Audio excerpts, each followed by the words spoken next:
Hey y'all, welcome into another live after show, and this one is for Reasonable Doubt, season 2, episode number 6. Thank y'all so much for patiently waiting as we wait for more people to filter in. Drop y'all's thoughts for the episode. Hey, Shakara King Black and C Walker said this episode hit. It did. This story keeps unfolding beautifully, and I'm really excited about this season. They're doing a phenomenal job with this season of the show, and it's just more and more and more that keeps coming out, and I'm just like, how are we going to end it? Because I honestly do not know. They do a really great job with suspense with this series. Anyhow, drop your ratings. As y'all know, we typically do. Drop your ratings for the episode in the chat. Let me know how you feeling. Let me know what your favorite moment was. Just drop your thoughts while we get ready to get started. Hey, Lady E. Hey, Brittany Joy. Welcome in, boo. How are we feeling about the episode?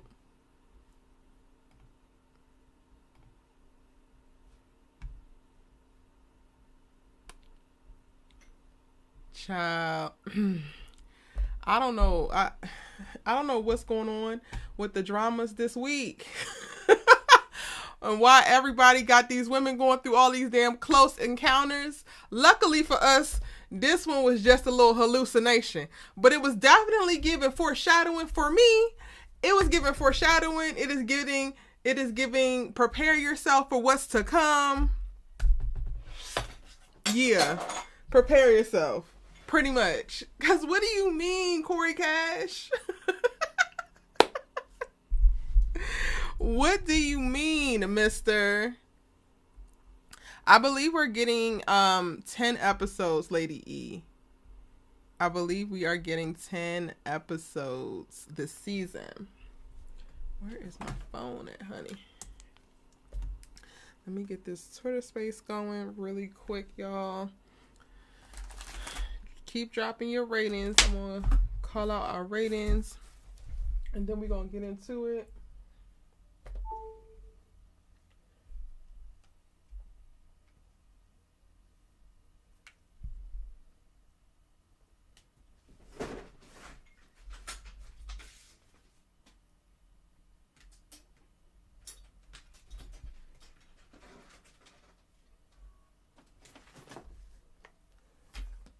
Hey, Tamika's Den. Welcome in, boo.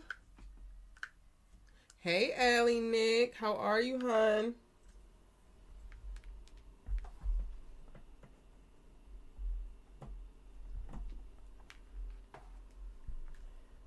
All right. I am opening up this as well on Twitter Spaces real quick, y'all. Keep dropping y'all's ratings and bear with your good sis for one moment.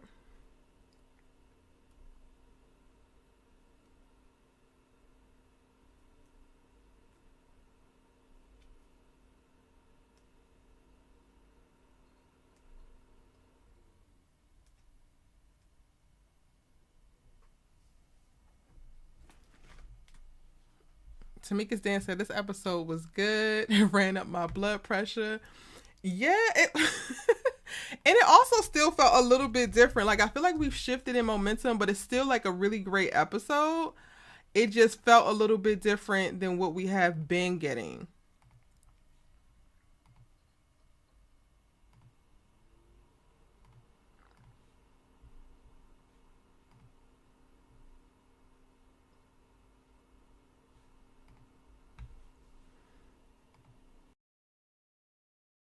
Okay. So we are live on the Twitter Spaces. Yeah. All right, where my little my little outline so I can try to stay focused just a bit. All right, y'all. So quite a bit of things went down in this episode. We got to see Jax having internal conflict, which is ultimately starting to spill out and waiting for the other shoe to drop. And we know, and she found out by the end of the episode that there was a reason for that. And that part in particular, I think really sucks. But I'm going to get into that once we go into a deep dive. I'm trying to segment this out, and we're going to do the show a little bit differently today. But we get to see Jax's confrontations with various characters, but then also her being able to win people over and be able to negotiate and navigate spaces so that she ultimately gets what she wants or she gets out of sticky situations.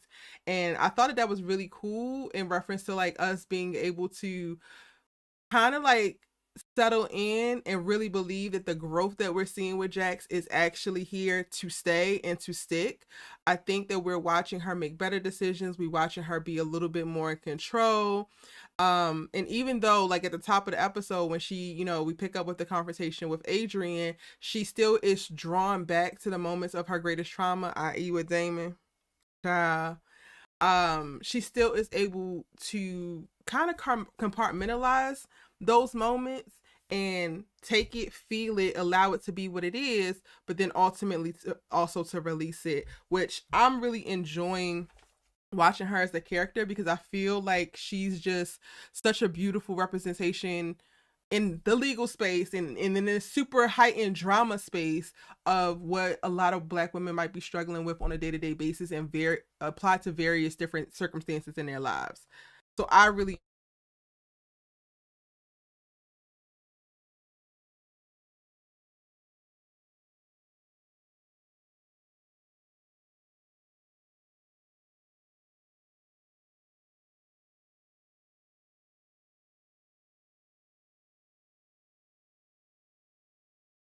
Okay, my bad, y'all. I wanted to make sure I checked the audio because I wasn't sure if it was coming through. Okay, we clicking on all cylinders. Okay, and then also on this episode, we get Lewis's lies because Lewis is not that type of to let his jump off, his hoe, his little sneaky link just have his baby and the baby be out here in the world and he ain't gonna worry about it. He's a father. Lewis is a father. Child. Cue Nicki Minaj, because child, anyway, so Lewis, what the hell are you even talking about? You a father that bad? Last time I checked, fathers are still people. Fathers are still human, so fathers are gonna still make mistakes. You getting up on your damn high horse to ride over into the carpool lane and tell this girl that you need to know that that's your baby? Yes, you need to know. You should have known from the beginning. The fact that you was even able to walk away and be like, all right, cool, you said don't worry about it, I ain't gonna worry about it, that speaks to something else. And it's not your fatherhood. Nobody is calling into question your capabilities of actually being a father. Now, your capabilities of actually being a stand-up, non-whack ass man, that could be up for debate. But ain't nobody arguing with you about you being a father. So him declaring, I'm a father, I was just like, and because you wasn't thinking about children when you was sliding up in her raw. Okay. Also, we get a little bit of headway in Chanel's trial in this episode where we get to see the prosecution call in her witnesses. And this woman is about to lose this case so damn bad. I don't want to just immediately like be here because we only at episode 6. We got 10 episodes of this season. But I really fear that this lady's going to lose this case. Good for Chanel, right? Because I don't believe that Chanel's ass did it. But lady, like, I know she's trying because I want to be like, are you even trying? But girl, most of the people that you put up on the damn stand basically help the damn defense. So again, are you trying, honey? But just keep doing what you're doing so we can go ahead and get Chanel up out of here.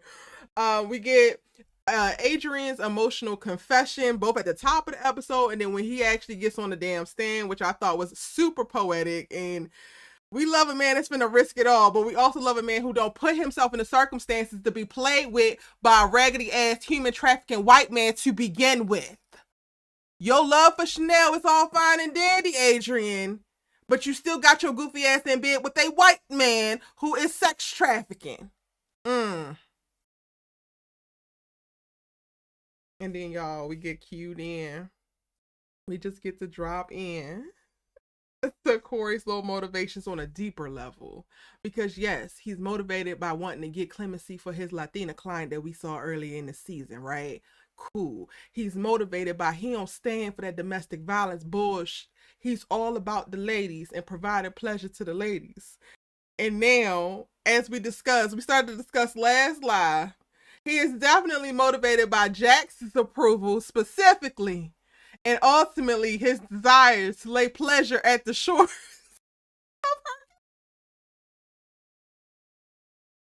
Erica, be for real.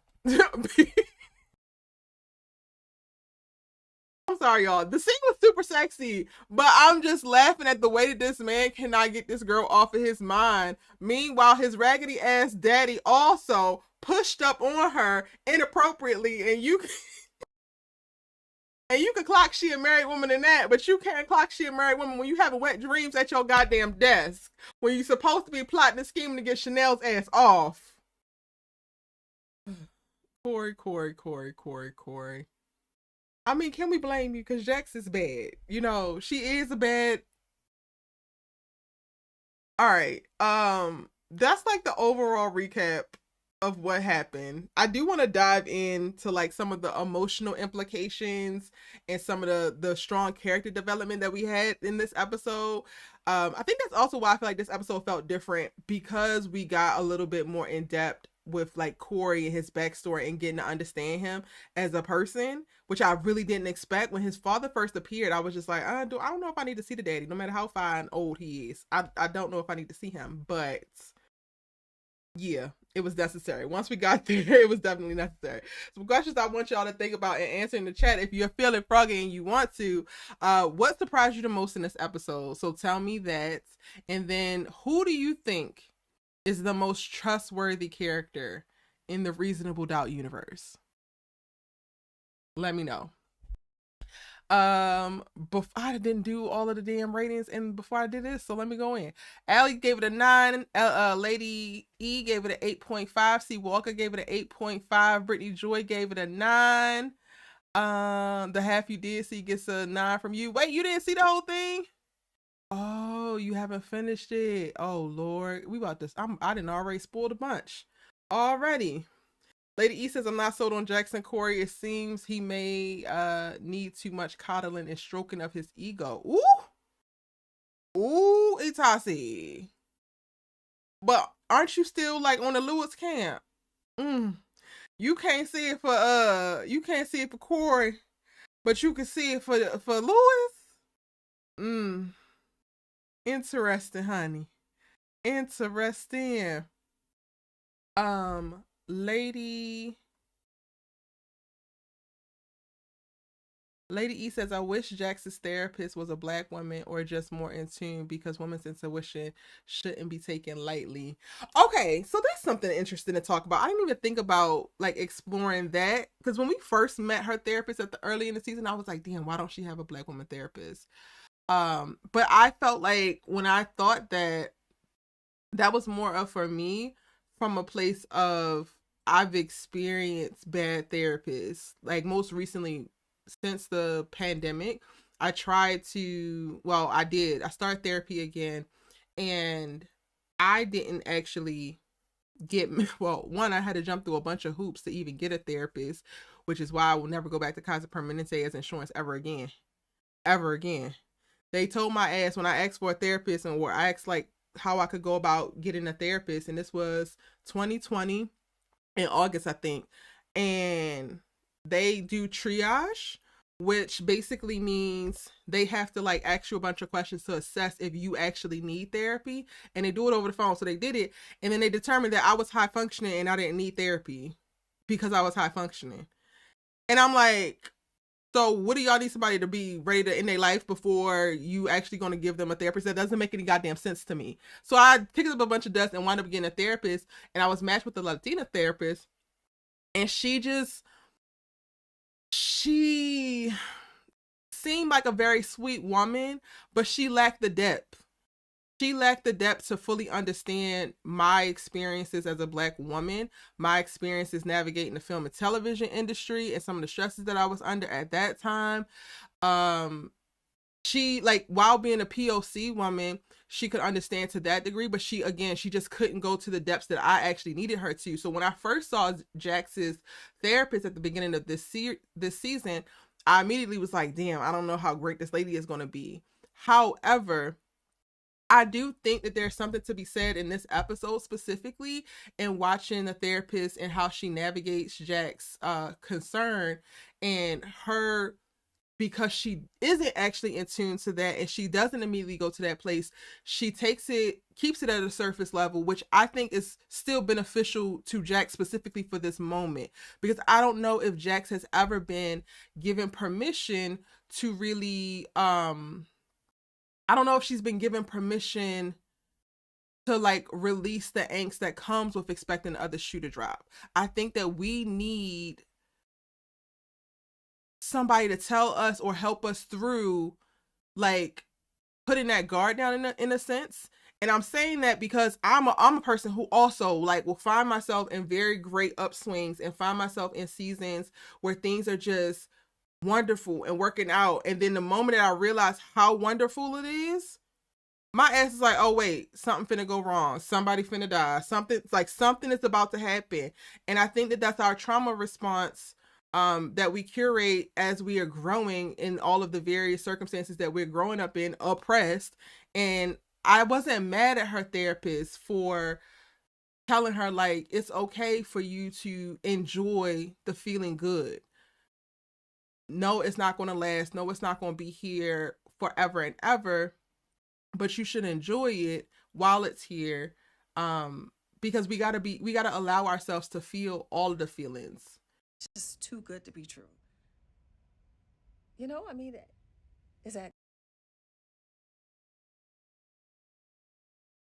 Does that make sense, y'all? Yeah, Ailey child. They was trying me. They were trying me. And I guess, I try to take everything as a learning experience. So from that, I just learned that it's never going to be a time that I'm not going to advocate for myself.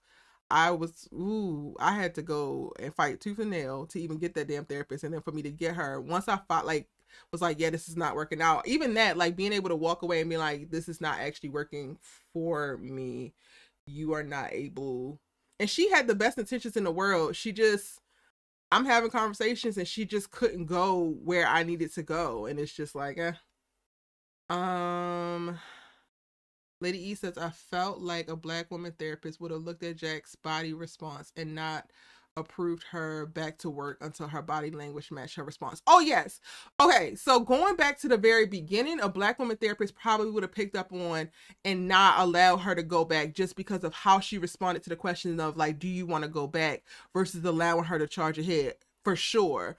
I thought you were talking about specifically in this episode, her response to Jax, and I just appreciated it in this episode because I think that Jax needs that. Like, while she can't trust everything around her, but that's specifically because of the people that you have around you, and like Lewis choosing to be freaking ridiculous and lie for no damn reason. But again, I do think that Jax needs, not only for somebody else, but like until she's able to do it herself, to be given the permission to like feel good, feel steady, feel solid, and then also feel that way from a place where it's not going to be forever. That there are going to be bumps in the road. That obstacles are going to pop up, and it doesn't negate the moments where you felt like the seas were calm and you felt just so fulfilled and so satisfied and it was great. Like, we have to, or at least I know this is something that I have definitely worked on.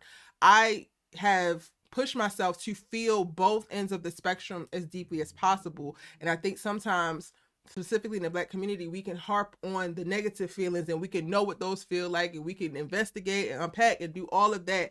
But then, like, for me, for example, when it comes to the good stuff, it's like we push through it. When it comes to like achieving certain things or various points of success, it's like, okay, I'm like, okay, I did it, now on to the next. Like, no, sit in that, relish in that, celebrate that, honor yourself, because at one moment you didn't have this thing and now you have it. Like, feel what it feels to actually have it, to be the woman that holds this thing that you were once coveting for however long, or who is in this space that you were once looking on the outside and wanting to get in for so long. And I think that is something that this particular plot point is speaking to for the Jax character. It just sucks, again, that the characters around her are not making it so that she can stop for a second, take a breath, and relish in being happy and being settled, because there is another storm about to roll in by way of her husband. But for all intents and purposes, like, she finally found a great place, and very stable grounds with with Corey, and they're working together beautifully. Aside from her little TikToking ass daughter and, and her son, who was doing entirely a little bit too much, if you ask me. But they're fine for the most part. He and his little arts program, like, things are actually good for Jax after however long of, you know, her struggling and experiencing the very traumatic thing of like Damien kidnapping her and all of that. So like, I do think it's, again, something to be said about, yes, enjoy feeling at peace. Now, your raggedy ass husband, that's a whole other thing. Tamika's then says, yes, I felt that too. Okay. Yeah. Jax got the men in the tizzy. She definitely do, child. And we low-key love to see it, even though I don't know if she's ready for what I don't know if she's ready for what Corey got in store for her. I don't know if Jax can handle it yet. Okay. Baby, I said this better be a dream. It was going on for too long. Listen, Tamika, when this thing came up, I was like, oh, okay. I literally basically did the entire play-by-play. And I was like, Jax, okay, you gotta, okay, hold on, let me find it real quick, y'all.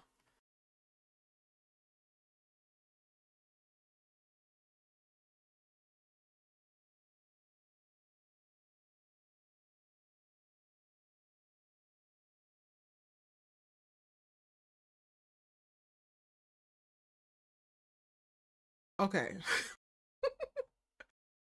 So I'm like watching it and I'm like, okay, this looks very real. They're like debriefing after their first little day. Cool. Everything all good.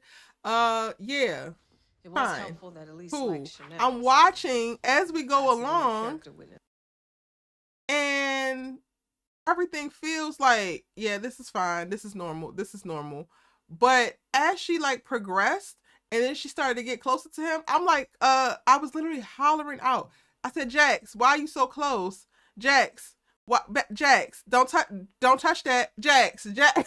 I just, and then I was like, oh no, this has to be a dream, because also y'all asses are in the conference room where Philip's ass should have been with Erica over on Bel Air, but I digress. Y'all are in the conference room with all these damn windows. This has to be a dream. Quite literally has to be a dream. So yeah, you were not the only one hollering, because baby, I said, Jax, you're married. I know I don't like your husband, but you married, honey. What is happening? Yeah. Ramla, the showrunner, know she wrong for this. Getting everybody all hot and bothered. Yeah. Tamika says Daniel's the most trustworthy. I was about to go back and rule out Daniel and Crystal. Because yes, they are solid in and of themselves, definitely, for sure. The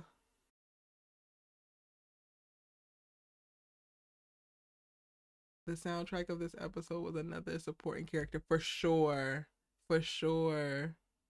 Hey, Kimberly found a welcome in, boo. She said, I said the same thing. Allie said, laugh out loud. I said, somebody is dreaming. Jax was coming on entirely too strong.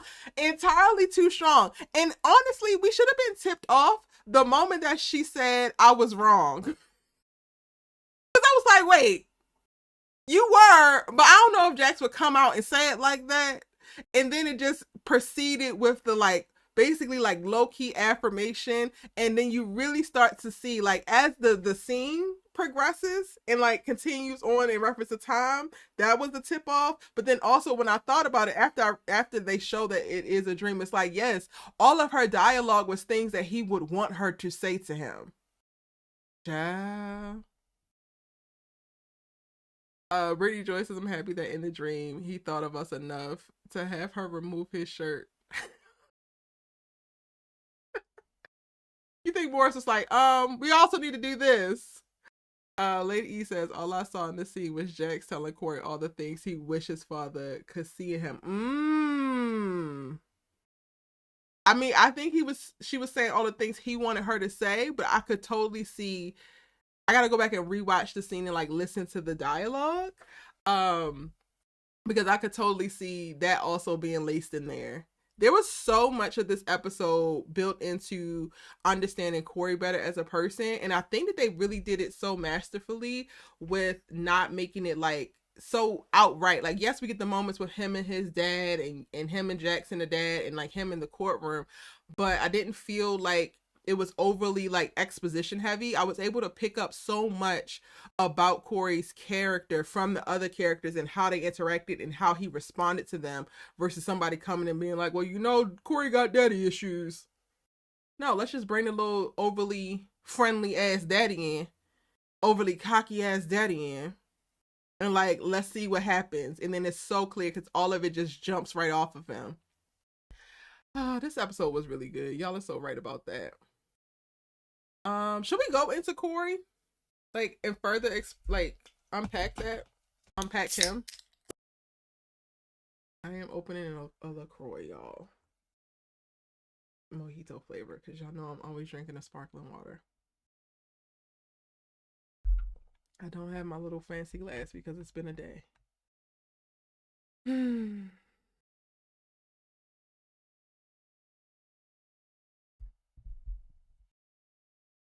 Do we want to go into Corey? Where do we want to deep dive first, y'all? Let me know in the chat where you want to deep dive first.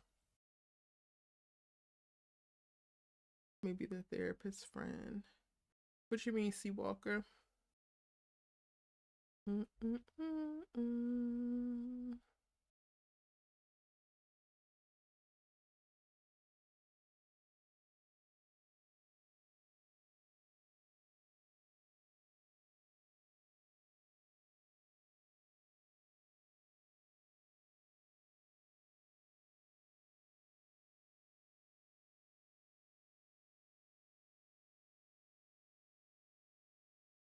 Do we want to talk about Jackson this episode first? Do we want to talk about Corey? Do we want to talk about the trial? Which one of those we want to talk about first, y'all?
Sorry, just put a poll up, y'all. Which one y'all want to talk about first?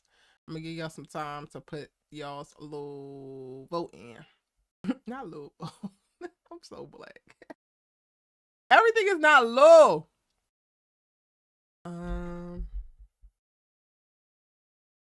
Lady E says, even if this isn't Lewis's baby, the damage is already done because of him lying.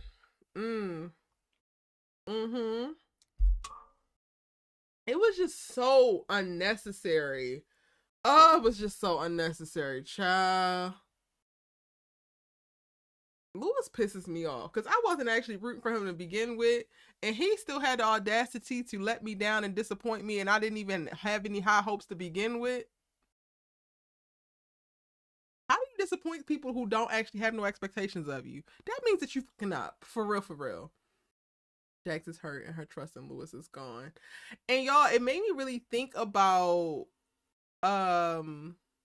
Jax and her love for Lewis, because I know last week on a live we were talking about how, you know, if we thought that Jax was really in love with Lewis, was he just, you know, the perfect person to get married to at the time, or is she deeply in love with him and want to make it work? Like, what's actually going on? And I was not of the camp of like she's just head over heels in love with Lewis. But in this episode, I'm like, maybe she is. So this is about to hurt harder than I thought it would. I think everybody is saying Corey. We got 83% of people saying that they want to talk about Corey first. Because Morris is just so captivating. Am I right? It's quite lovely. He's quite sensational. I'm going to give like 2 more minutes for y'all to vote, and then we just going to go into it.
All right, it looks like we are talking about Corey Cash and his little daddy issues, but also the fact that he about to win this case, and we love this for him.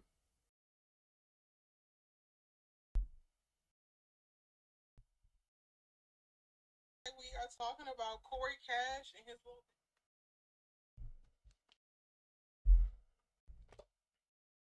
All right, I want to start with his daddy issues because we're so clear, and also you guys. Oh wait, I had a message type there.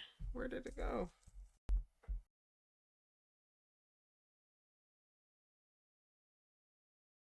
Did I send it?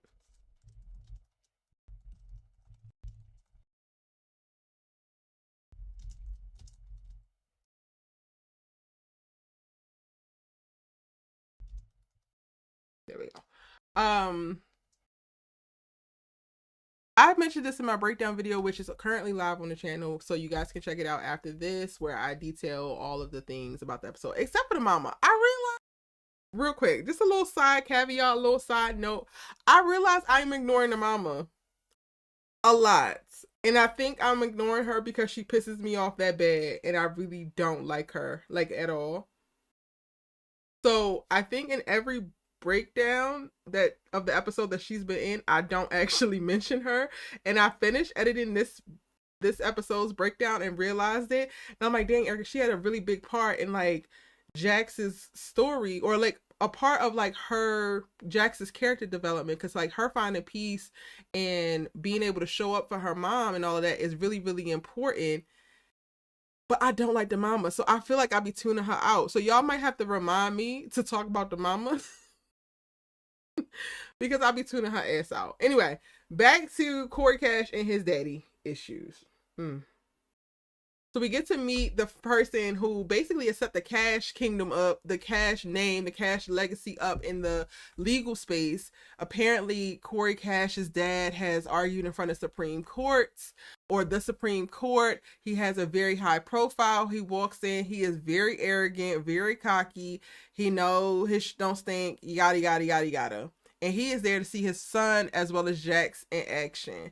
And apparently Corey has been begging his father to support him in helping his Latina client seek clemency and get clemency. And his father is basically dangling the carrot of his proximity to attention, his notoriety, his name, which actually pulls a little bit of weight legally within the legal system, within the justice system. He's dangling that as a carrot in front of Corey and telling him that he needs to basically get it out the mud himself before he's going to come in and help him. And I just feel like that told me all I needed to know. Like the pushing up on Jax and like the wording that you use while pushing up on Jax, even when she told you no and you kept going and she made a little very poignant point about, isn't that something that a rapist would say? Exactly. That told me something about you, but the interactions with him and his son told me even more. And I kind of felt like the writers were like trying to backtrack and like even it out with him. But by then the ship had already sailed and I'm already writing this man off. I do not care about him talking about, well, if you need me to do whatever, I'll adjust or I'll try. I typically don't like to follow any rules and I'm an old man set in my ways. That's your business. Plenty of you old because are antiquated as are problematic as are toxic as and need to be dealt with. And you 100% could be one of them. And this episode is so interesting because when we meet Corey, when he first comes into the series, he is so confident. He got a whole woman. His introduction is classic, right? He got a whole woman. He banging her back out. Stops in a moment to to pick up the phone for Jax. Comes in, is not shaken, is not stirred, is not moved by much of nothing. And to see him basically shaking in his boots in this episode behind his father, and then like constantly looking back in the courtroom to see his father's approval or to see if his father caught this very dope thing that he just did. It's just like, wow. I guess everybody got that one person or that one thing that's going to make them a little bit insecure, or that one thing that or person that they're seeking validation from. So that was really, I think, cool to see for the Corey Cash character in this episode. How did y'all feel about the interaction with him and his dad, and then also the layers of like us getting to see basically a Corey that can be shaken and is very concerned in this episode? Lady E says Mama JT did it. Oh, everything she plays that she did it. Child. We could talk about that at the end when we get to predictions, because I would have never even thought about her, but I don't trust the mama at all. And if you guys want to call in, you can. The Discord is open. I want to give you guys a chance to share your thoughts on Corey and his daddy and how he's interacting with his daddy. Earlier, who said it?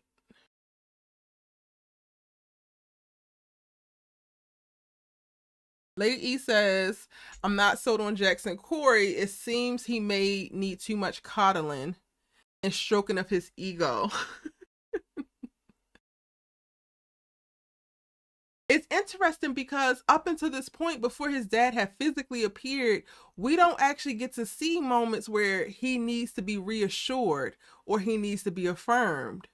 So I don't necessarily know if I believe that he needs too much coddling, especially since this is the first time that we've seen him actually need it, you know?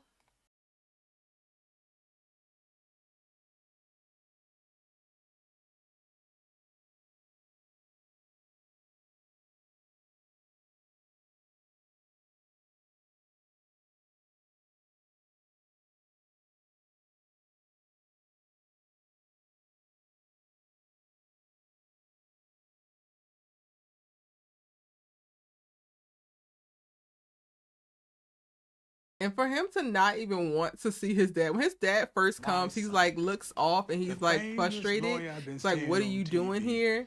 Type of energy. Thought we were meeting later on. All of this was just so telling. So telling.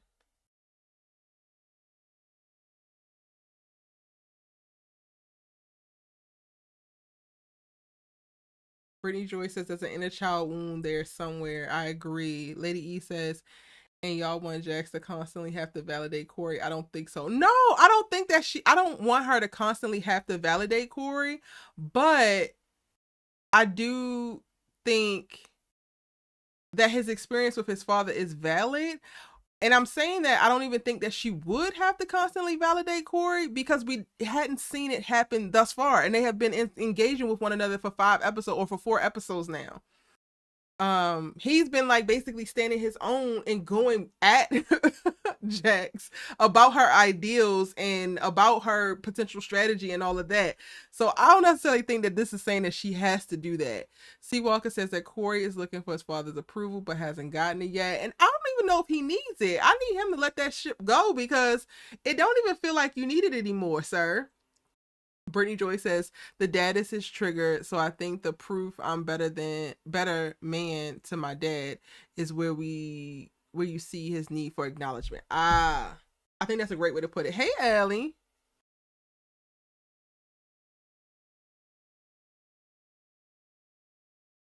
Allie, can you hear me?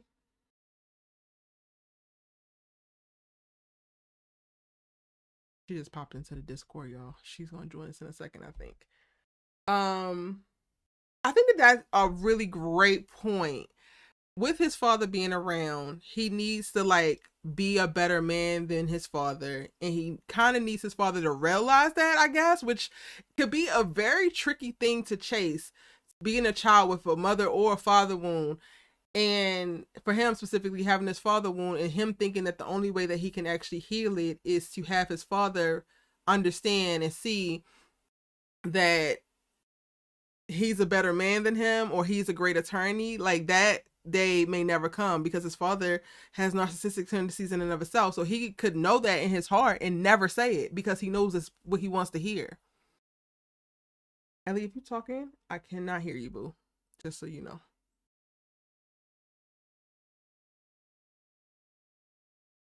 From day one in the office, the Proud Boys were stroking his ego, but he made sure to throw it in his face how much better his father is. I think that that's something that also comes naturally for him too. Like, yes, he's a very accomplished lawyer when he first gets to the firm, but he still hasn't gotten to certain heights that his father, I guess, has surmounted. But for me, when I first saw that, Discord is giving me some issues right now. Okay, no worries. When I first saw that, I didn't take it like, oh, he needed the validation from these people. I took it like because he doesn't let it like move him that much. And I think that he has gotten used to it because in addition to him being a great attorney, he's also a fine ass black man. So he has probably been getting attention, has been getting affirmation, has been getting people showering him with praise for most of his adult life, if not all of his adult life, if not just for aesthetics alone.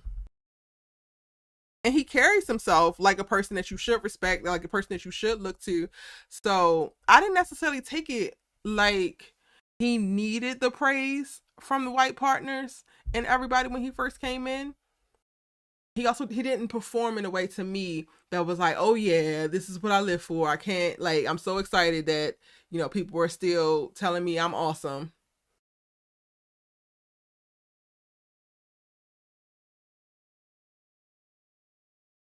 Ellie, you might need to go out and come back in and then right click and see if you have it on mute. Because if you have it on mute, then it won't work too. And sometimes I don't know how, but it turns that on for whatever reason. Can you hear me? Yes, I can hear you now. Oh, girl. Okay, good. How you feeling?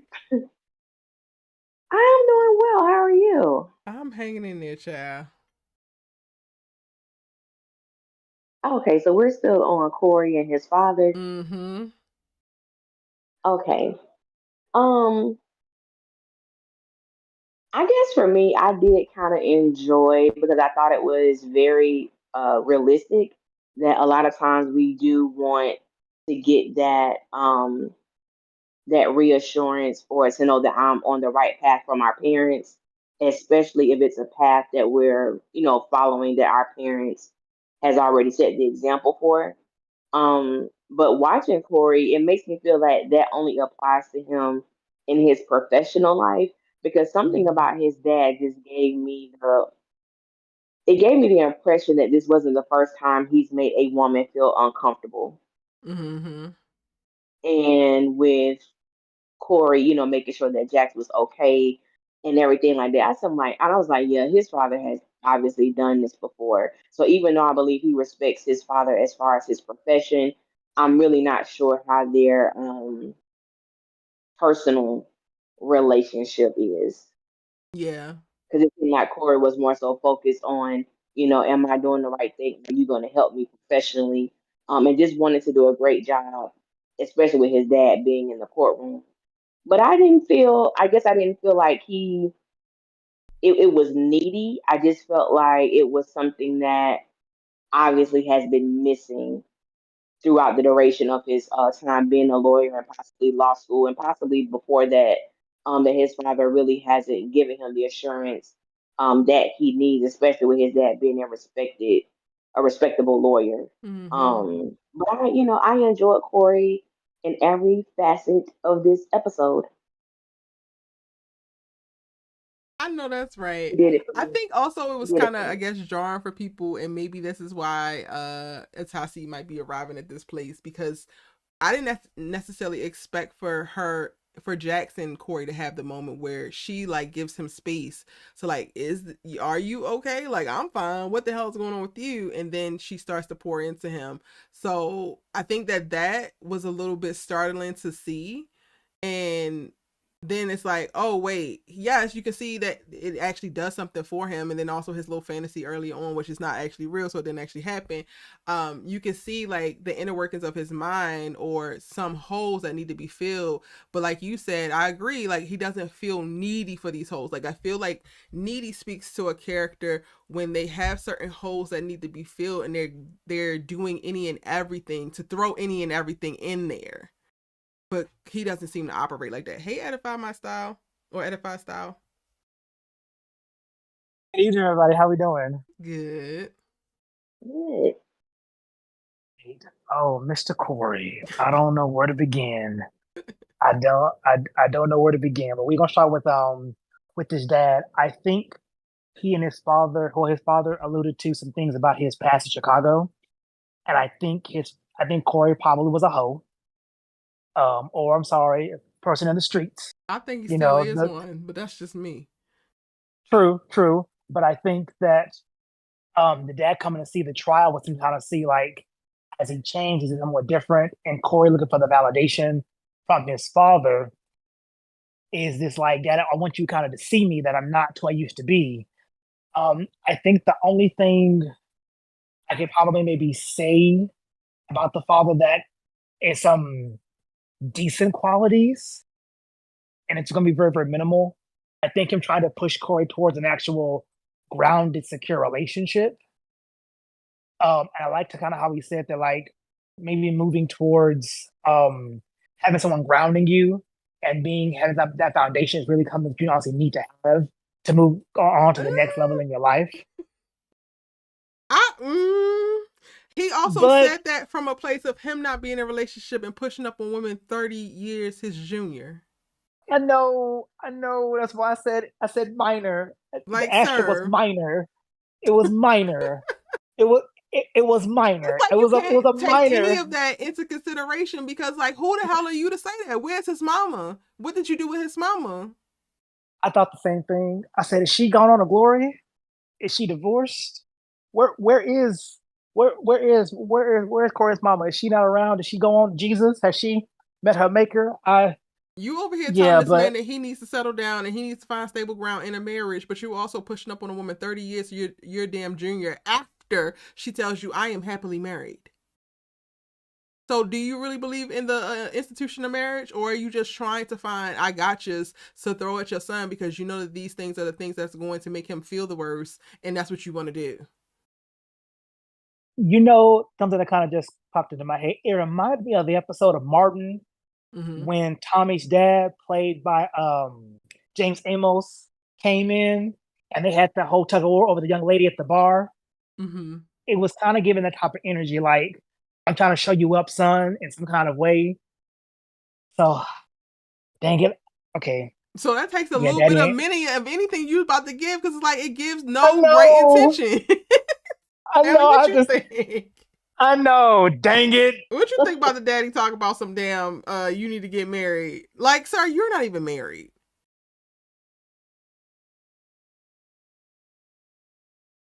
That's facts.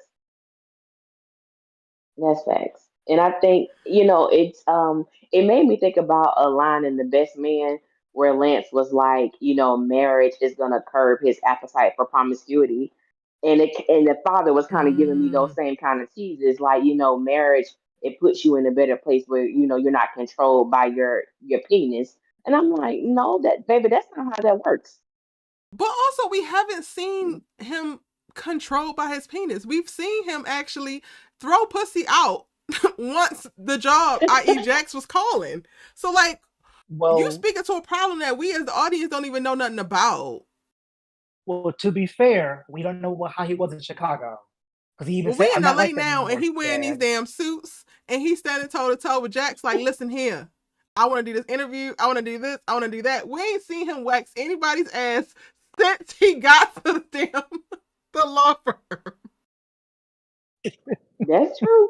I'm just saying. True. And even on tonight's episode, he looked like he was attracted to the young lady that walked in the bar. He kind of turned around, looked at her, smiled, and turned on back around and you know and cradled his glass. See, I thought that was him looking for Jax. Like maybe she gonna come through, It pop up felt like again he like was she did at only the cigar attracted to the bar. girl because she favored Jax. Yeah. Right. And that don't tell me that's the Mhm. man that's being led by his you know what, sir. I mean, I'm gonna go ahead and say this. Jax got these men in the tizzy because she's had at least 4 or 5 men, all noses wide open. And the fact that she got Corey and her imaginary self got him sprung, that's diabolical work. And she ain't doing nothing besides living her best life and growing up. At all. We love this for her. So again, do we know that like something is wrong with Corey and his promiscuity? Like, sir, he asked you to help him get his goddamn client clemency, and you over here talking about promiscuity. Your priorities are all off, Dad. The priorities are completely not prioritizing. But I wonder, possibly it's maybe a theory. Not to cut you off, Eric. I apologize if I did. No, you're fine. Was client, was she a client or possibly maybe former lover? That's what I'm waiting to see, y'all. I'm not even gonna hold you. Because he fighting tooth and nail for this one over here. But why?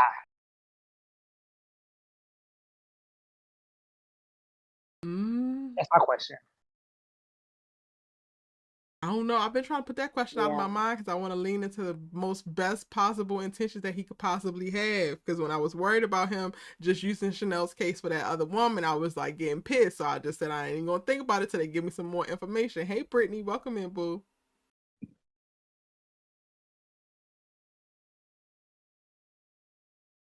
That's how I feel too. Like they're dangling that on us. Hold on, one more time, Allie. What you say?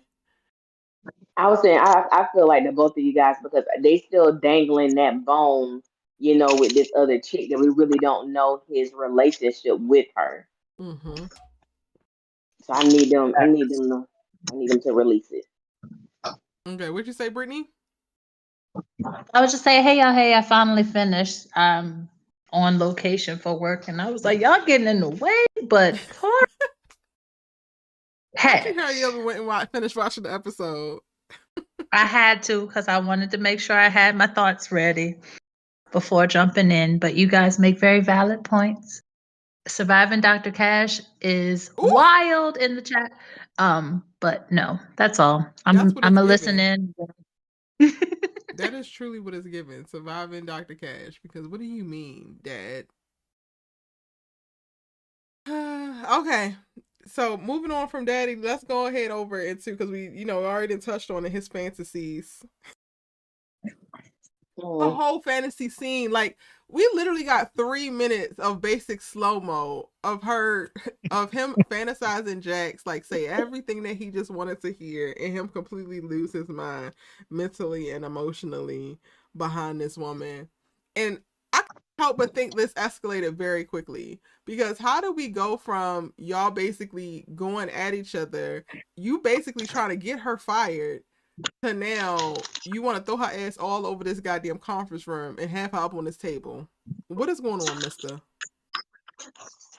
Well, Erica, you said it. He hasn't smashed anybody since they've been working That's together. true. So I did say that. he's gotta be itching. And also she's a challenge for him. Facts.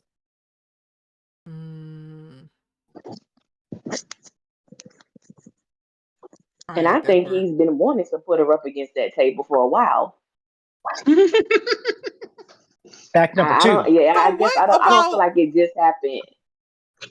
What about now though, Allie? Got him like he can't control himself so much that he's now visualizing it. Cause yes, I agree. Like, he came because he wanted to smash Jax. Nobody's gonna tell me that he did not slide out that lady specifically when Jax called and told her to grab her coat, and he don't want to smash Jax. Like, a case is one thing for the elevate your career, but that gave all types of, oh no, the love of my life is calling. It's giving Angie. I mean, it's giving Tasha, please, I just lost the love of my life. It's very much so giving that. But what in this episode, like, I'm trying to pinpoint what could have like taken it to the next level, so that now he's even like, we see him so visibly distracted often in this episode. I mean, the way I see it from last episode, it's them in the cigar bar, and the way she was like just kind of enjoying a cigar. You really don't see that with a lot of women. Some women do enjoy cigars, but they're going to a cigar bar and she just is comfortable. I mean, she's literally like clearly amazingly beautiful and everything else. But then this episode here, moving forward, it's just they're on the same team now. And we all know the do me a favor love real and quick hate. and mute while you're not speaking, because we could just hear your background. I know that. No, you're fine, Edify. I was talking to Brittany. I'm sorry. So I think there's a thin line between love and hate, and that sometimes that push and pull, that tension, that the give and take, and now they, I guess, quote unquote, are on the same team now. And I mean, the fact that he had to like check himself, make sure that he didn't mess himself after he woke up from the fantasy. I was like, oh wow, is it that? Okay then, I'll see you, sir. It is what it is. It's like that. I don't know. Going back, I think also I didn't give enough credit to this scene here at the very beginning, when she thinks that, where she's trying to communicate to him how she thinks that Adrian is the one who actually killed JT.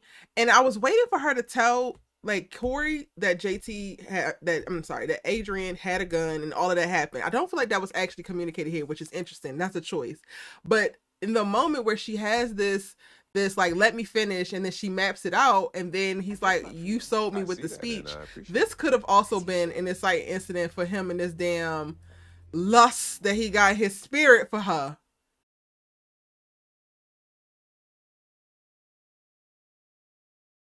What y'all think?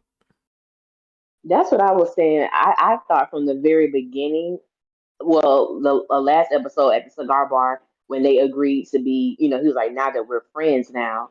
And then watching the first scene with them to her, explaining her perspective and him taking the time to listen, and then to say, that he was sold. I was like, this is different. It's kind of like y'all not on opposite sides of the net anymore playing tennis. Y'all are actually playing doubles and y'all on the same team. So I think even that for him was a different type of dynamic between him and Jax that I don't, you know, I mean, he knows the woman is married, but I don't really think Corey cares.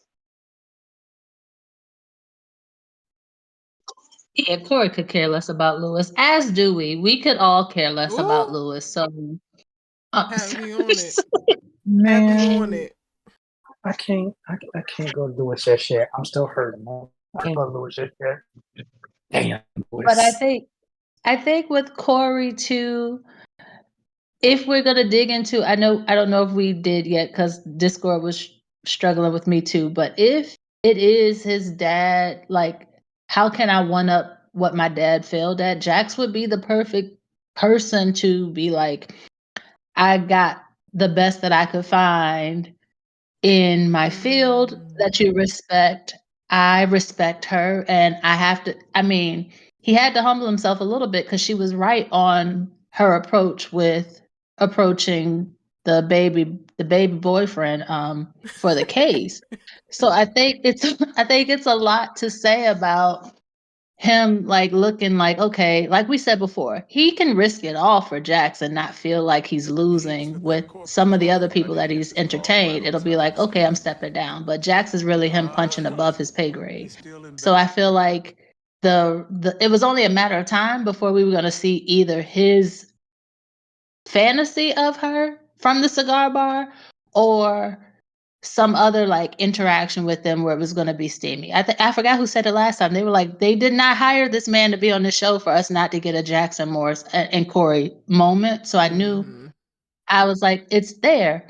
And I also think that we're seeing her bring the best out of him as a lawyer because some of his childish antics and his things that he would do for a case before, it's making him think about this case a little bit better. I agree. Also, the obliques, a moment of silence, please. Do we need a moment? And We need a moment for the obliques. Let me find the obliques real quick. We need a moment. We need a moment. Allie and Brittany have requested the obliques. I got y'all. This has you been are a truly hell doing of a amazing. week for the men folk. The men folk are up this week. Like, y'all are up. We see y'all. Come on, obliques. Yeah. Glory. Thank you, Morris. We greatly appreciate you, sir. Thank you for your service. And thank you, Erica, for doing the Lord's work. Amen. Amen. Okay. I can't. All right, so jumping ahead a little bit before we like transition out of the Corey character, I do kind of want to think about the world of, or what could be. Do we think that Jax and Corey could actually work romantically? Nah. Why not? No. Really? It's a no for me. I'm sorry. No. Are we gonna elaborate? In my mind, I want to say All right. yes. Oh, I'm sorry. No. Go ahead. In my mind, I want to say yes because of all the things I said before. But knowing the wrench that is Lewis, I don't think she's going to be in a place for it to be a beneficial relationship to get involved with Corey. Like, it can be steamy, it can be hot, but I don't think it's going to be a place right now where it's going to be the best of her emotional self because she's going to have to repair this damage from dumbass Lewis again, once again. So I'm gonna say no for now, but not never. Okay. The reason my issue is a no for them, honestly, because I think Jax has a natural ability to outshine anybody because she's just really, really great at what she does as a lawyer. Like, she's methodical. She thinks she's methodical. She's very, very tactile how she moves strategically regarding court cases. I don't think Corey's ego will allow them to work harmoniously, be in love and harmony like that. I don't think that they can work that way from that particular perspective, especially since both of them are lawyers and also defense attorneys. Like, it was like she was doing defense and he was doing like, another type of law, like, litigator or some kind of like contract law, maybe. But the fact that they're both criminal attorneys, they're both defense attorneys, I don't think his ego will allow him to work in balance or in harmony. Well, Jack I does think that they various could work. corporate and criminal cases. She's not just a defense attorney, just so we clear. Go ahead, Ellie. Yeah, I think that they could work. But I agree with Brittany. I don't think they could work right now, especially with this blow that she has been given. One thing I do like about the Corey character is that we have, to me, in this episode, that he does have the ability to humble himself and listen. So even though they're both kind of like headstrong individuals, this episode showed me that he could, in fact, be in a position to receive a woman like Jax because he's great. He's great at what he does, but also he knows that having a partner that pushes him is well worth it as well. So if it wasn't for this Lewis character who we really, don't want, I believe that Jax and Corey really could have a wonderful go at it, but unfortunately not right now. But I am ready for the real fantasy to take place and not, what's going on in his mind. But I would love that for her. Yeah. I mean,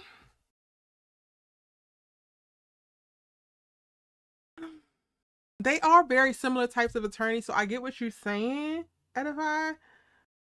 But aside from this case, I don't see them actually working on the same cases anymore. Like, they don't actually have to be, first chair, second chair to one another's cases. And I don't know, something in me just, I guess, fantasizes also about a man who is really on the woman's level professionally at the time that they romantically start to get involved. And I think that Corey is there.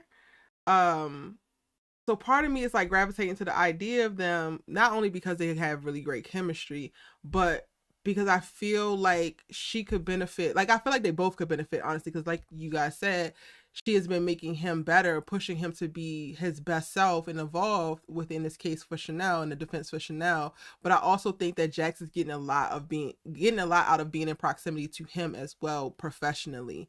And I feel like I'm like curious to see how much further that could go if they're given more time and it's less boundaries and they just could like really do it, But yes, unfortunately, Lewis's old whack ass will wind up being a little hitch that could cause the problems, because whether I want to believe it or like it or agree with it or not, she definitely has feelings for her husband, and she loves him to a certain extent. So there's going to be a certain level of like time and space that needs to be had for her to get away from and separate from and heal from the hurt, but separate from the feelings that come with that particular betrayal as it pertains to Lewis, which would make her not necessarily a great candidate, not only for Corey, but for anybody moving forward. So fine. Lewis ruins everything, guys. Like, I knew I was right about his ass. Never liked him from the start. Oh, Lewis. I was so heartbroken to see her crying over that man in that last scene. I was like, Jax. I mean, it's Lewis. But also, Jax, we understand because you've been putting in all this work in therapy. You changed your schedule. You were trying to please him first, and he wanted to sit up there on noodle dick mode. I'm sorry, excuse my language. On noodle penis mode. And I'm like, all things about this man, just throw him away. We are over it. We are done. And you deserve, it's like, I hate this. Just like I hated it for Gabby. Like, why do we see women go through the hoops and hurdles and battles to show up and put in all the work, and then side baby aside, like, just punk assness. I can't think of a better word for it. I am so over Lewis. And I wasn't even like, I hated Lewis in the beginning of this season. I didn't like them together. I wanted them to like stay separated and go on about their business.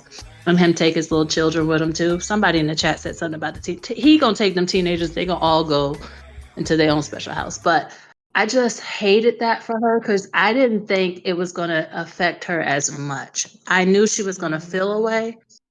But to see her sit there like crying and smoking cigarettes and all the stuff, I'm like, oh my Lord, here we go. Yeah. I just hope it doesn't derail her all the way. Nah, not Jax. It's gonna hurt, but she gonna muster the energy to pull on through. Though she shouldn't have to, but she will.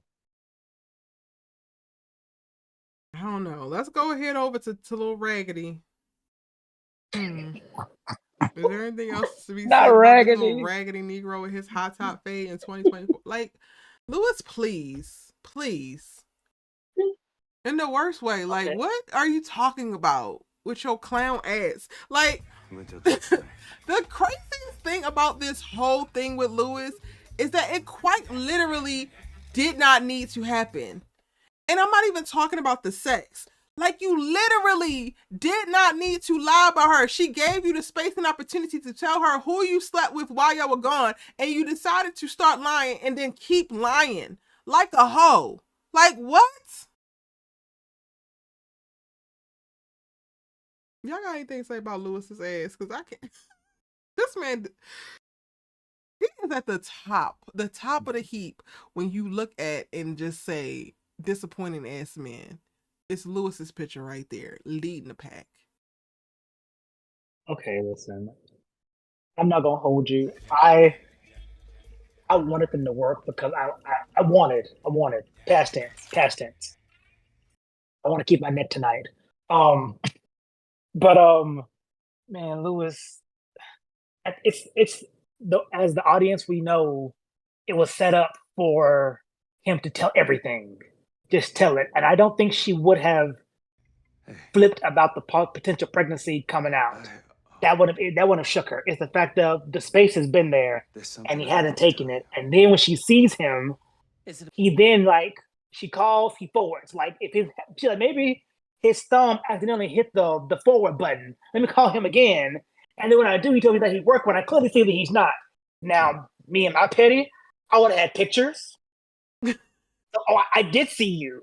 So this is where were you today, honey? I was at work. Oh, you were? That's now the pictures say that I took from my phone at the hospital. That's me and my petty. That's me and my petty. But then what's even worse, the fact of if they could possibly tie the man in the tabloid photograph back to her, that's gonna cause even more trauma. Yeah. Dang it, Lewis.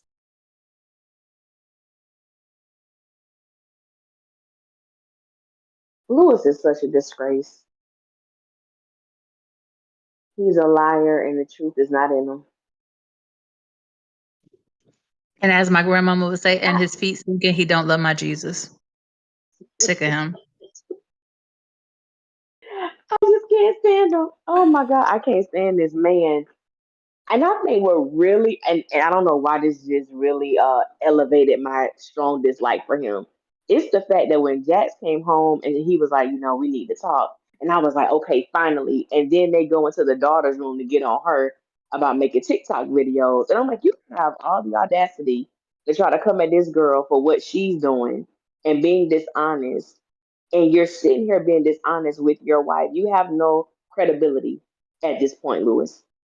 None. And then after doing all of that, even after Jax dropping her subtleties about the fact that she know he was being dishonest and lying to her, he still didn't come clean. Like there are no words that Lewis, in my opinion, can say to Jax to make this better because he's had ample time to tell her what the real was. And like we all have said, Jax was having sex with other, men. He had sex with another woman. He knew the men that she was with. It's the fact that when this woman asked him, is it anyone that I know? And he lied. So you lied about that. You didn't say about having unprotected sex with this woman. So there were just so many things that you just refused to come clean about. And then to be found live in the living color from a tabloid picture. I felt so bad for Jackson in that moment. I was like, Lord, this thing is really pulling on my heartstrings. 'Cause I'm just imagining the truth coming out about my man, and the whole world finds out when I do. Like, that's so embarrassing. It really is. I felt so bad for her. Like watching the scene, the hospital scene was just so hard when she's out there making a call, because she even like takes a moment, like she's excited to see him. It is so clear what she's going through, like emotionally. Like she's coming out, had a moment with her mom, canceled going into the court for the rest of the day, then comes out only to see Lewis, and she's so excited to see him. And then he like forwards her call, and then she's like, wait a minute, what the hell is this? Okay, you know what, let me try it again. And what I appreciate is, I feel like a Jax before therapy, a Jax before all of what we have seen push her to grow, might have like escalated a lot quicker, but she really allowed the like time and space, I guess, even in this very short moment, to like process and like, okay, maybe it's not the worst, it's not what I'm thinking. Let me call again. And then even while on the phone, because y'all talk like, Edify, you said you gonna take photos. When I tell you, I would have sprinted the 100-yard dash. Like, you might as well have called me Sha'Carri the moment he said he was at work. I'm gonna run up on your ass. And I appreciate that she did in this moment. Thank God that she didn't, because that would have been like a whole other thing. But what is so heartbreaking is like watching the emotions roll over her as she's realizing that this man is lying to her in real time, live and direct, in full color. It's like, wow. I thought that was a great point that you brought up, Erica, because when she came out of the hospital from her mom, when she saw him, she looked relieved. Like, yes, okay, I could tell him about what's going on. And then when she called him, go to the voicemail, call him again, then she's being lied to. What's her name? Emiyati. I Uh-huh. think she did such a marvelous job at taking in that short little moment that we saw her, the different emotions that she went through in that moment. Like, I could feel everything that she was feeling. Like, she did a remarkable job. Let me call I you right back. agree. It was definitely masterful. What's Wow. even worse about it, though? I'm sorry. No, Go go ahead. for it. You said something, and it just made me think about why I'm even more mad with him. He's doing all this for a woman that don't even want him. She didn't even want him to be the baby daddy. She was like, I'm good without you. I know you're not gonna leave your wife. I know this, that, and the other. I did not have any like fantasies about this. And you go lie to your wife. I'm like, I can't understand the logic that does not exist there, which is probably Do we why it's believe not that Tony don't understandable. want this man? I mean, Tony will take. Never mind. I don't disparage black women. I try my best not to. Because baby, after And this all episode, I am not fully convinced. His whole "I'm a father" did something to Tony. I fear, and I'm like, great. Now we're going into the and Narnia watch of it not like even Fatal be his Attraction. baby. But watch it not even really be his baby. The He same just thing, gonna Brittany. take. He just gonna take responsibility because the baby daddy dead. I thought the same thing. I said, you have went through all of this. You have put this woman through all of this emotional turmoil in this very short amount of time, only for us to really figure out that you're not even the father. So you didn't even have to lie to begin with, but you just did it. That makes this even more egregious. Watch is not even his damn You clocked. baby. You clocked it before too, Erica. Though you said he is a father. He's a terrible husband. But he'll make them peanut butter and jelly sandwiches at night, and he'll make sure you got your phone so you can TikTok dance and all the other things. But All of the other take care of my things. wife, protect my wife. What? What do you Why would I mean? do How do I do that? that? Throw the whole man away. Do y'all think that the baby's his?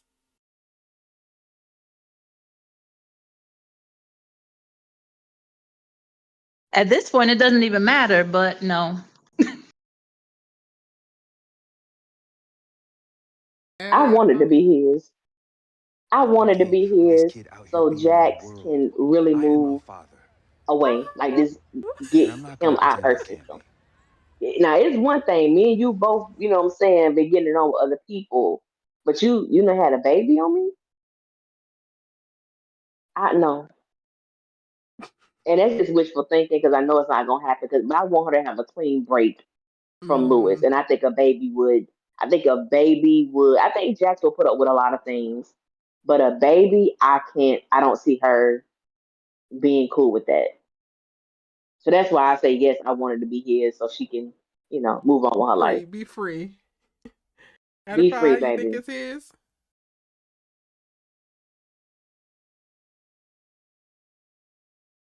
You still there? Y'all in the chat, do y'all think that this baby is Lewis's? It's so funny because Ellie, like, your point make me like, yeah, this will ultimately like really free her. So this could be the thing that we need her to get out of there. So like, yes, make it his baby, but then also I kind of like wanted to not be his baby just so that he can have an egg on his face of like, you did all of this for what? Lied for what? Because she probably would have been like, here, y'all can get your single family, this, that, and the other. I'll come by to see my own kids, but you want to have a village children since you got a community penis. So be it. But shake this man. Just want to shake him by his collar. Atasi says, y'all, this could have easily been Jax pregnant by Demon. I mean Damon. And what would y'all say? Them would have been some pretty babies with some pretty eyes and good, good genes. Okay, so I said in my breakdown I was gonna give y'all time. Y'all was gonna give y'all time to do whatever and say whatever because your good sis is human just like everybody else, and she falls short of the glory sometimes. As it pertains to Damon, I feel like I am just ill equipped to have objective conversation because she turns up pregnant with Damon. I don't see the problem if he does not kidnap her. But that's again Erica, who is not objective as it pertains to this man. I'm 100% honest about that. And I said in my breakdown that our little flashback to Damon did not do for me what it was supposed to do for the audience. That's all. I'll leave it there, and you'll watch my breakdown to get further clarity. Y'all want to answer, Tazi? What do you think? And what would the feelings be if Jax had turned up pregnant by Damon? Well, for me, I think the difference is I think Jax would have been forthcoming if it was a possibility that she was pregnant and did not know if Damon was the father or Lewis was the father. I believe she would have been upfront with both men. So, things happen, and babies come, but it's about the fact of you're lying to me. And even with, when she asked Lewis, did he have sex with someone that she knew? And he said no. For me, right then and there, y'all are in therapy. Y'all are trying to make your marriage work. She asked you a simple question and you lied for no reason. So for me with that, Lewis, like I can't stand the dude. And it's so funny because I don't really follow a lot of shows or anything like that, but it's so many people who believe that Lewis is such this good man. And I'm like, Mm-hmm. what y'all watching? What It's are probably y'all the watching? same Because people it's that think easy that to Zach point is a out. good man. Well, girl, yeah, that's true too. That's true too. So, and everybody have their own perspective, and that's fine. But it's so easy to point out that Jax is the problem. When to me, Lewis has been the problem the entire time. That doesn't negate the things that Jax has done. But I'm like, this man, I'm sorry. He's never done it for me. I've always had an issue with this man as a husband. But I think the difference in Jax possibly becoming pregnant is I personally believe that she would have been honest. I agree.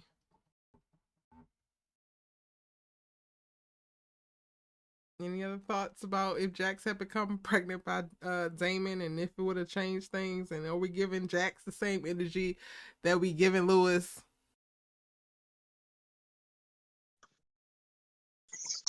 I stand by what I said. Protect Black women. That would have been a pretty baby. Jack's gang all day. Not Jack's Sorry. gang. It's the God, he looks so damn menacing. Why? Why did you have to go left, Damon? I'm gonna go ahead and release it, y'all. Again, I fear it did not do what it was supposed to do for me. To me, that it's supposed to do. It was supposed to be menacing, but I didn't get that. Moving on. Moving on. All right, we talked about Lewis. I guess we're 50-50. We're going to definitely have to wait and see if it's the baby. I totally kind of feel like they're going to wind up making it JT's baby, but we're going to get all the drama and all the fallout. And it really, really, really sucks that Jax is going to have her personal life erupt alongside, basically like adjacent to this case, because of Lewis being tied to Tony, who is also going to be called in. I was thinking, I said in my breakdown that maybe next week we'll see the defense's witnesses, but Tony is on the prosecution's list, so we still haven't gotten through everybody that she wants to put up on the stand, even though we got 4 people in this episode. Y'all want to talk about, are we done with Lewis before I move on? Yeah, I'm done with him. Okay. Do you want to talk about the dang on prosecution? This like started out making me mad, but then by the end of the episode, I was just like, girl, pull a little tink tink, because you're finna lose this case, honey. You know you got 30 minutes? 30. Like, that's what was playing in my head. What are y'all's thoughts on the prosecutor? I said, okay, are y'all trying to make me have some sympathy for her? Because y'all done had this person slash her tires. She's getting these death threats. This appears to be maybe someone she put behind bars, or someone who's close to the person she put behind bars who is stalking her, and they may do something to her. And I had as Medea said, I had like a little sympathization for her, but that lasted for like a couple seconds. I just, the way that they're trying to paint Chanel in court is wild to me. Let's hope not, Miss Wargo. Bailiff, please. It is absolutely wild. And I had a moment because I'm like, you got this white man up here trying to paint this Black woman as the abuser. He was so caught off guard. He just couldn't believe it. His flabbers were gassed. Okay? I said, listen They here, really Proud were. Boy, please. Oh, man. It touched the nerve. She put This a white prosecutor, supremacist on the goddamn stand to support the Black athlete. Like, there's so many things playing out here. Not only the misogyny and the white supremacy in his rhetoric, but then also, honey, the very real, like, slave masterness of it all. Football is still very much so one of those sports that has that narrative tied to it. And you, like the assistant coach or whatever, you up here just trying to shuck and jive for your little boy, basically, who's dead. I'm sorry, Brittany, what did you say? no. You listen. Agreed. I felt about this prosecutor the same way I felt about Olivia Baker with that article. Like, girl, let it go. Let it go. You pulling at straws. You trying to make all this stuff happen.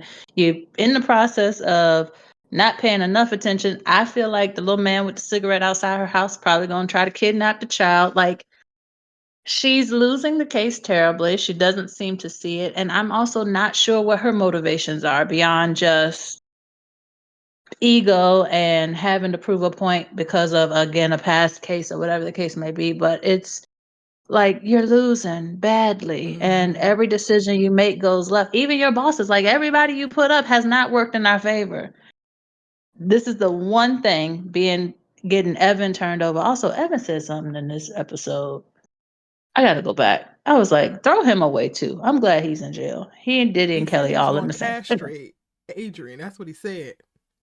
Yeah, I was like, wait a minute. So I think this case, now I'm like, well, Adrian said he didn't do it. The mama's still a viable suspect in my mind, but this case is going always but right, and I'm ready for it to be over. I initially I really believe the prosecutor thought that Chanel did it, and she just was like so steadfast and like seeking justice. But now with everything popping up specifically within her witnesses and the defense doing what the defense should do and uncovering various things and other narratives popping up from her witnesses, I'm really kind of frustrated with the prosecutor specifically, because why isn't that triggering any type of second thought for her? Like, we already got to see very early on Jack's, considering that Chanel possibly did not do it for real, and then started to look for potential other options. I'm not a lawyer, but I personally feel like it would behoove the prosecutor to be investigating potential other options as well, because yes, you're trying to prosecute this woman, but part of you like reverse engineering to make sure that you have a solid ass case is to make sure there is no stone unturned with potential deviations or other people who could be thrown in the mix.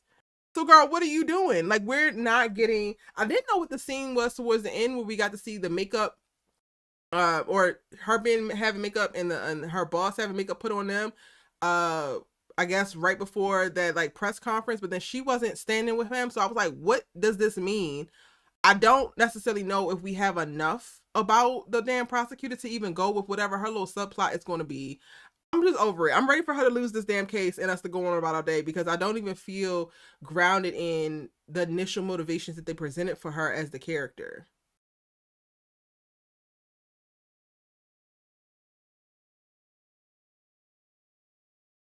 I agree with that. Especially at the beginning, she was just so gung ho to paint Chanel as this, mischievous, I'll calculated definitely return a murderer. scratch from a And then woman's it's like nail now versus with maybe, these I witnesses, don't and know, a they were man's all weak. tackle during football practice. Correct? Like they were all weak characters who folded Yes, I suppose that's correct. at the first You sight testified of at the cross Kia. examination. And I'm like, okay, the way that y'all painted this woman initially, this is not who we are witnessing now. She come, and I'm so interested in this person that she called to ask like if they were still in prison, because I'm like, what does she have going on? Mm. Like she has some type of fear there, or she's worried about this particular person. And I'm like, okay, who is this person and what is their connection to you? And is this someone that you possibly may have placed in prison and they did not do whatever it is? It's just so much to this woman. Now we find out she has a son, and I'm like, what's going on with you, ma'am? But it's like, you said this case is pretty much done. Every witness folded. They were not witnesses that helped the defense case in the least bit. And it's like their strongest person is JT's mom.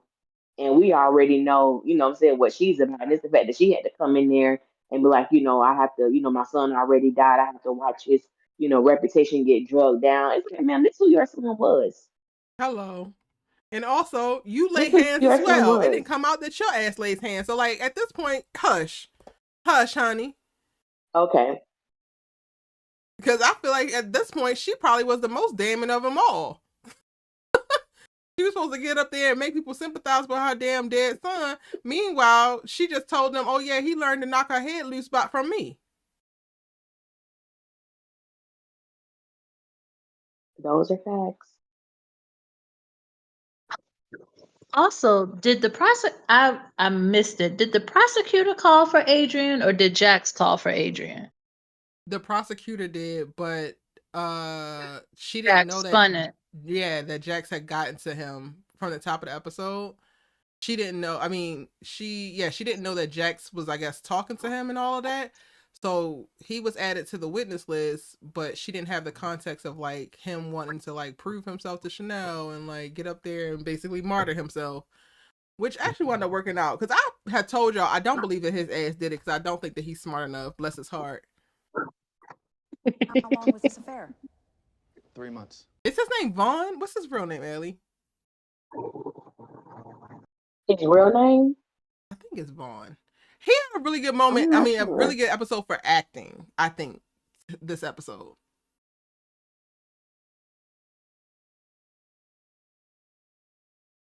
Yeah.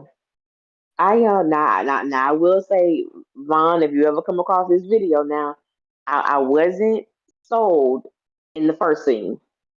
Oh, Because I don't, like I said last week, no, who's scared of you? Even with the gun and everything, he just didn't possess that type of, but I I feel don't, like that was whatever. part of Okay, it. We were supposed to believe that he was never going to right. do it, like, because you don't, like, you're not a killer, sir. That's what I thought the scene was supposed to be. He was so friendly. Yeah, that's what it was given. So if that's what he was going for, A plus, A plus plus. But I think he is a very good dramatic actor because in Mm-hmm. that the courtroom scene, amazing. He ready to He risk it sold it. If no all. one believed it, girl. So if nobody believed that he truly was in love with Chanel, In front of loved Chanel. Chanel, wanted to, And in these he letters, the proved defendant it mentioned on anything that about a stand. life without Mr. Tucker. He said, "Don't even worry Yes. about it, Jax. I want my woman back." And now I'm even like, I mean, maybe y'all could be cute together.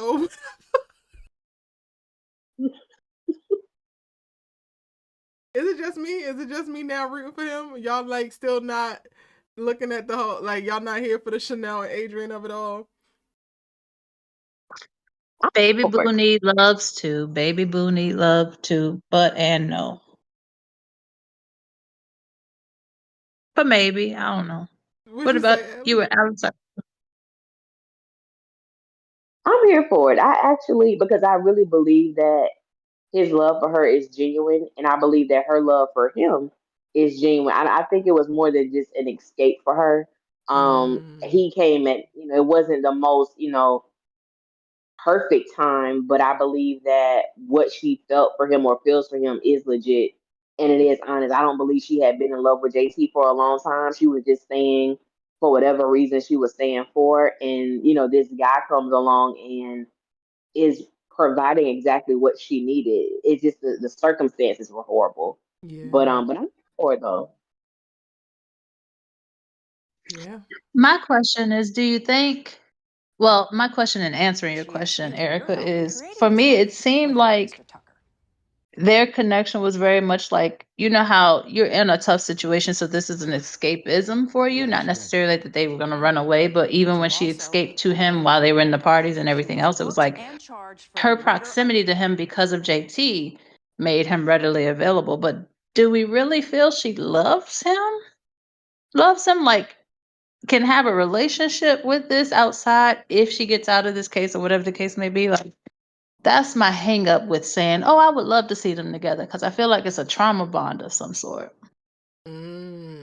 So to answer your first question, yes, I do believe that she loves him. The how she was running around the first few episodes, I said, "Oh, she really like, girl. I don't know. I don't even know how she trusts herself to fall this hard for this little boy, but she's there." Now, it could two things could be true. She could be in love with him, and it could also be a trauma bond on her end, for sure.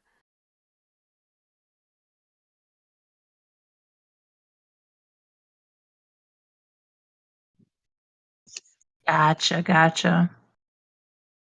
Allie, you have any thoughts for you? You think it's a trauma bond on her end or his? You know, I mean, it could be both. He could have, that savior complex that, maybe he's young, but at least he could, provide a way of escape for her, in an abusive relationship. And, Mr. even for Hunter, him, why he's is like Mrs. Tucker for her, sending he's like you the knight in handwritten shining letters armor versus coming in to save the texting? day. So maybe it is a trauma bond for them both. But I believe if they work to try to make it, Mr. they Eden, both need Well, to be JT sitting was on tracking somebody's everything. couch If he knew we were communicating, he would have heard it for sure. and objection, working through speculation. whatever, Sustained. issues, So, problems. Cause they've been through a lot. And the fact that we found out that this relationship was only 3 months, well, Child I gotta take some 3. stuff back now. Hold on. I Said, said, wait a minute. they said, "How long has the affair been going on?" He said 3 months. I said, "What? Girl, you finna risk it all for 3 months? Good is the child." Baby boos need love too.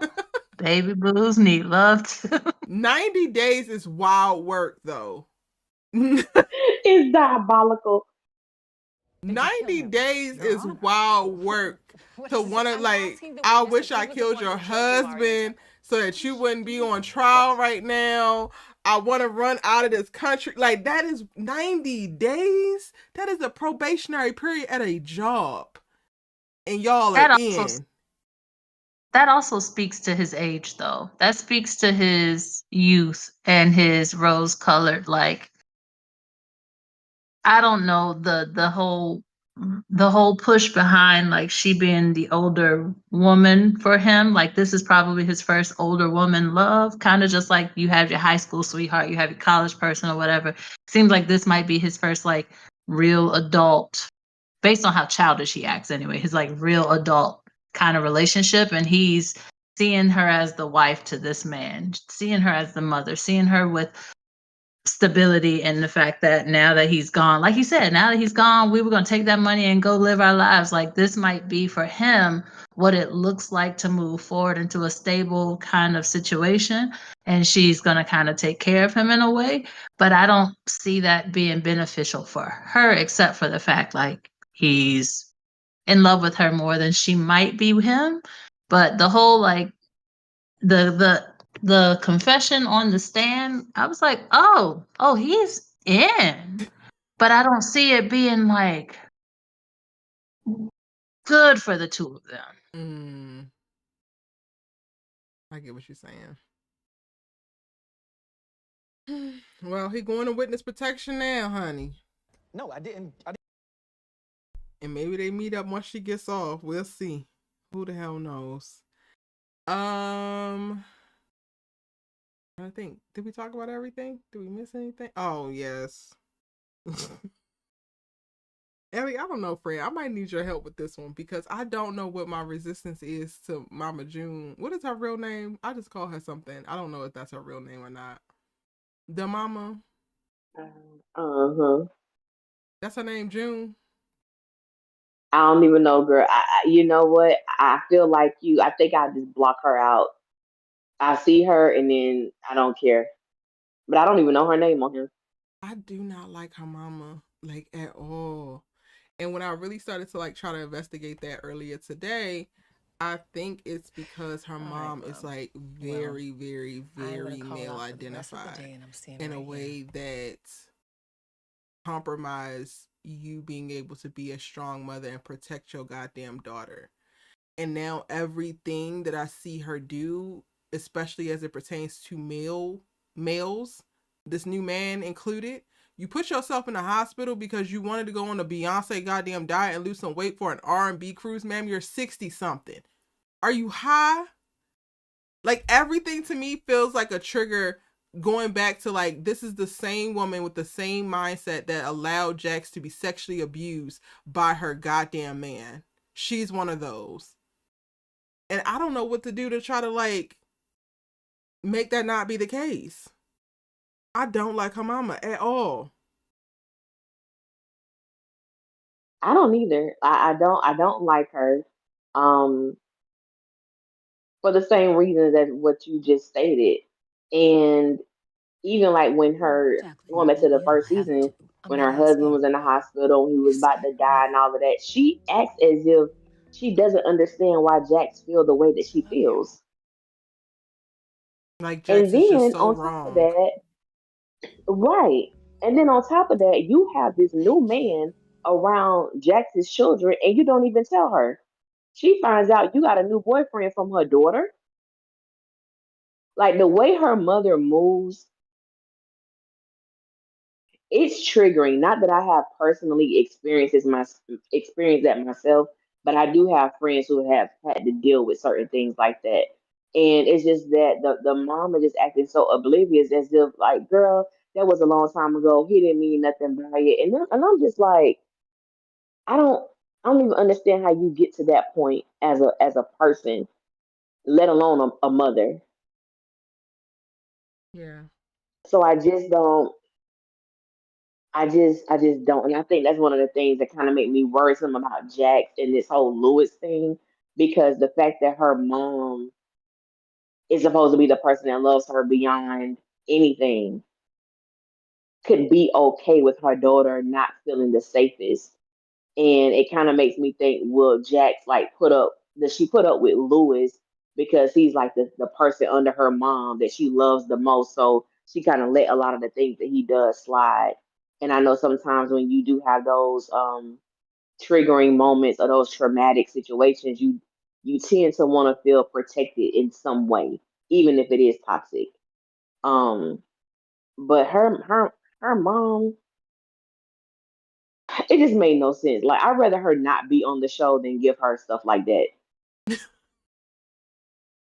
Like, what Same. she did, what? Same, but unfortunately, she speaks to women like her that actually do exist. She does. So it's triggering to see it, but they still out there wreaking havoc in the women around them's lives and women that they so quote unquote love lives.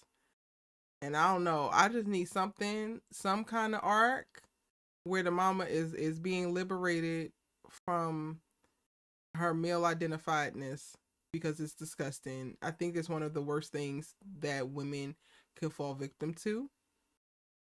And for whatever reason, this 100% is a thing that's me. I like all of the grace immediately just evaporates and I have none to give when I'm approached or find myself in proximity to women who are just ridiculously male identified. I can't. You're all too dangerous. I agree. It's very dangerous, and I think we see it on, we see it on this show, and we definitely experience it on Sisters. And it's sad because you can see those group of women in 10 years or 20 years, however old they are, be it 60 something years old, and you're this person if you don't change. Mm-hmm. And that is absolutely, I can't even imagine living that type of life, being that male identified that you are blinded, like just completely blinded. Um, yeah, and it's just sad, and they just and even with all of that, it just goes to show how much Jax loves her mom because she was willing to drop everything to be there for her. Like the one you didn't protect on several occasions, the one whose feelings you didn't honor, is willing to drop everything to be there for you. Yep. Literally that. It really does. It really does make you wonder too, like, okay, Jax is with all of these other influences in her life, her mom being who she is, her husband being who he is. It's like the fact that sis still straps up her boots and walks into every situation being the badass that she is. We are tired. I'm tired watching her still have to perform now, getting so much backstory for all of the things she's gone through in her life. And also, it speaks to like the whole narrative that Black women are so strong. We can just keep piling on stuff. They'll be all right. They'll. I hate that. And I hate that we're seeing it. Well, I don't hate that we're seeing it because they're doing a masterful job of showing like the duality of how you have to exist and show up and be great in so many ways. But for the love of all that is good, writers, when you see this, because Erica, I know they're paying attention to your channel. When you see this, give this woman one of those men we voted on last week One to of just them. be something for her to have a reprieve from the foolishness that is the human experience, because she deals with some trash humans across the board. And her friends, and I mean her assistant and her PI, notwithstanding, because they are the best, like most trustworthy people in the show, like those two notwithstanding, give her somebody that can be a win, even if it's the most fantasy of it all. Matter of fact, give her Aaron Pierre. You can give her anybody to just let her have a moment where she can breathe, because I feel like sis is holding her breath, and she's been holding her breath for way too long with the foolishness that she's had to endure. And her mama being Pauletta Washington, and I really want to like Pauletta Washington. I cannot stand her in this show, which means she is acting her tail off She too. is. But I hate for her. She is. Such brilliant points. All right. Is there anything else that we might have missed or I might have missed that I need to touch on? Anything else y'all want to I add? don't recall. Did you get Predictions? the obliques? Did you see the obliques? I don't recall. Did we cover that today? Do we need to run the obliques back? No, Atasi's gonna lose it in this damn chat if I put these obliques up here again. Atasi says, does Jax have anyone in her life that's there for her the same way that she's there for them? I don't think so. Nope. And you also said a little bit earlier on, Atasi, you said, so since two things can be true, Lewis could be both a loser and still deserve grace, right? Correct. But the way that Erica works is that once she has removed the grace and consideration and she has dubbed you to a certain level of whackness, there is no hopes for you. So it don't have to be logical. It don't actually have to be something that like makes sense in the world. But once I'm done, I'm done. Similar to how Damon still hasn't gotten his ass voted off the island, and he's a whole damn serial killer. Like, it's just the lore of Erica. So you could give Lewis all the grace you would love to give him. I got none for his ass. Similar to how I got none for overly male identified ass women. Y'all got it. Get the hell away from me. And get the hell away from Jax. No grace for Lewis. No grace for Lewis at all. And I believe in extending grace to people, but not after you have lied, slept in our bed, and have lied to my face on several occasions. There is no grace for you. There's no grace for you. Lied. And the sex itself wasn't actually the problem or the misdemeanor, but you also had sex unprotected, and you look like you've been having unprotected sex with Jax. Yeah, you need to be held accountable for that. Like, so much is about to come out, and he deserves every last bit of all the smoke that he's about to receive. But you know, you can stand over there, Tassie, in the corner, and just be, you know, Lewis, I got you. He gonna need somebody, cause yeah, Any last thoughts, ladies? No, this was just a great episode.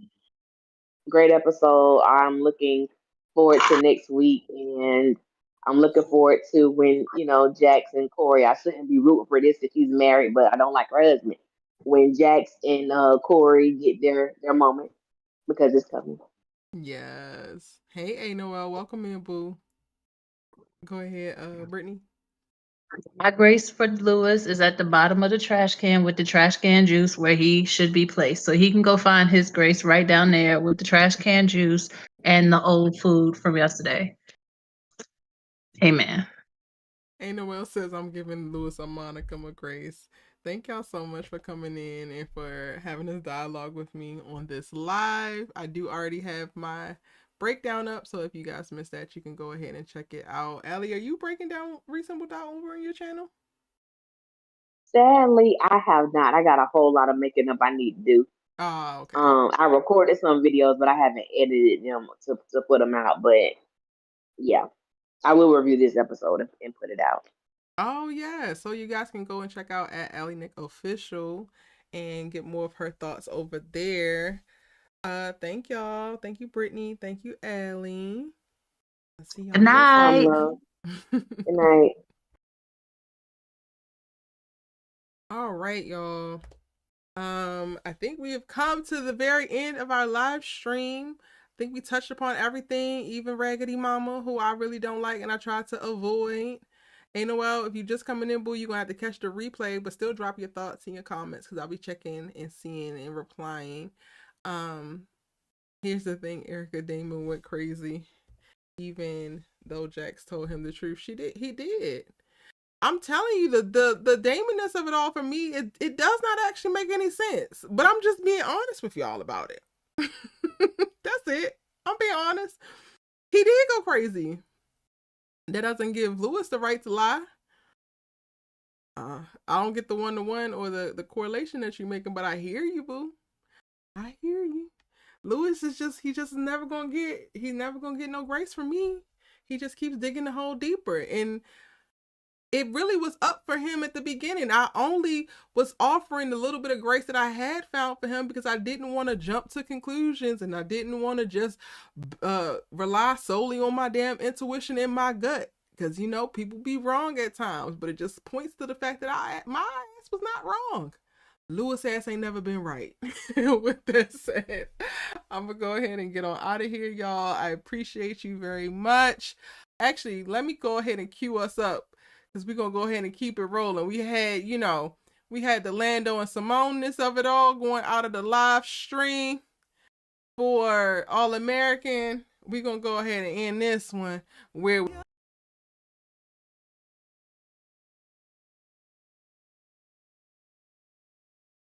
wait, I don't want to get copywritten, y'all. I'm trying to get y'all to the obliques. My bad. Okay, here we go. Here we go. Here we go. Boom. See y'all next week.